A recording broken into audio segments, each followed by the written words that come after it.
The 2018 Audi SQ5 is pretty simple. It's the sporty version of the redesigned Q5. It's for the enthusiast. The buyer's skew male, and Audi pitches it as the solution for when an S4 doesn't meet your needs. It's a 354 horsepower purple pill for the dad who's resigned himself to driving a crossover, but still wants to have some fun. The SQ5 is simple, but it's also very important. The Q5 is Audi's bestseller, and a sportier sibling makes the entire family look good. The midsize crossover segment is big business, and the performance industry is hot. Arch rivals Mercedes, BMW, and Porsche have formidable entries. A few years ago a hotted-up crossover was a nice thing for an automaker to develop, a bonus addition to the lineup. Now it's essential.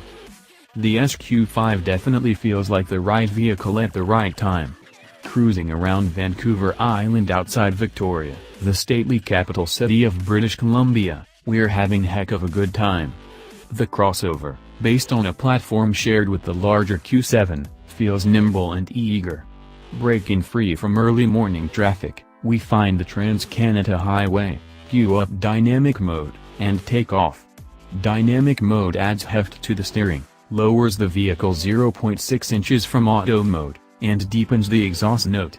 It's low, growly, and sounds surprisingly good. The 3.0-liter TFSI engine has plenty of punch. You know it from the S4 and S5. Like those cars, the SQ5 now ditches the supercharger for turbo power. It was a mildly controversial move as the blown motors in the S4 and S5 gave those cars true muscle car character. We've made our peace, and turbos just seem like the natural move for the SQ5. Audi is quick to point out the wide torque curve. You get 369 pound-feet sooner than with the supercharger, and output is 23 more pound-feet than before. The horsepower remains the same, though it maxes out slightly sooner in the band. Audi says the turbo, mounted in the middle of the engine's V, makes the SQ5 more responsive, and with all of the low-end torque, we agree. It certainly feels capable as we open it up, finding gaps in traffic, sidestepping tree haulers and deftly outmaneuvering slow-moving motorists.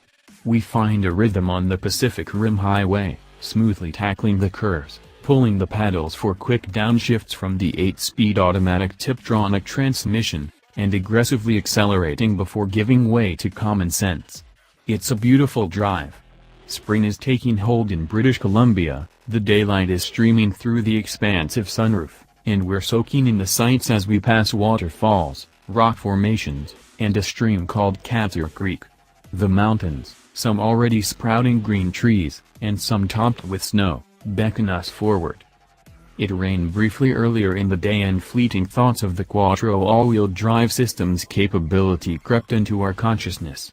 Equipped with the optional S Sport package, $3,000, the system gets a rear differential that can split torque between the rear wheels or send most of the output to one wheel, if conditions require. The Sport package also adds red brake calipers and the adaptive air suspension, which offers 3.9 inches of height flexibility. Ride high in the lift, off-road setting or drop all the way down in dynamic. Or let auto figure it out for you. Changing modes is easy in the SQ5, just as you would in any Audi with driver select. There are two buttons to the lower right of the flat-bottom steering wheel. The cabin is a mix of analog and digital features, which strikes the right chord with us. The virtual cockpit offers a full-color interface in front of the driver. Setting the navigation using the MMI wheel is easy and the system shepherds us along the Canadian roads without fuss. It's the centerpiece of a sporty yet austere